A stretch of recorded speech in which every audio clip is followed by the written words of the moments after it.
Well, I've put on the battery box. So the battery box is being held by all thread, and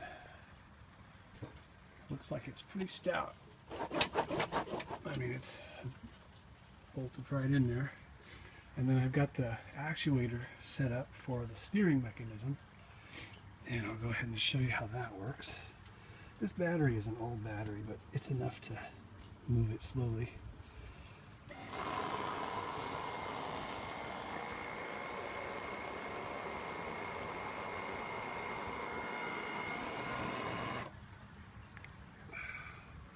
It could go the other way.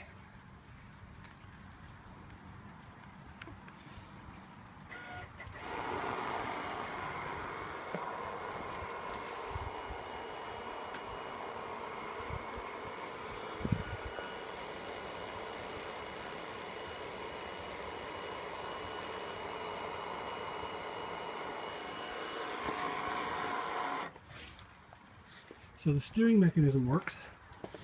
This actuator has a 150-pound pull on it, or stroke, and so it should be able to turn that wheel no matter what. All right, let's try it one more time. It's going slow because this battery's really, really old. So let's see if I can go away.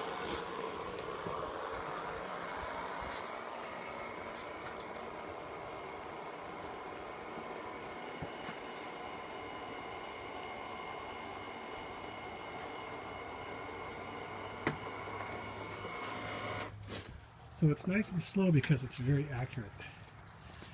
And this thing's going to be controlled by the internet, so there's a delay, and so I have to make everything really slow. But it'll be precise. That's why I got that gigantic sprocket back there, because everything's going to be nice and slow. There's the battery box. Should be able to hold two 12-volt batteries. All right.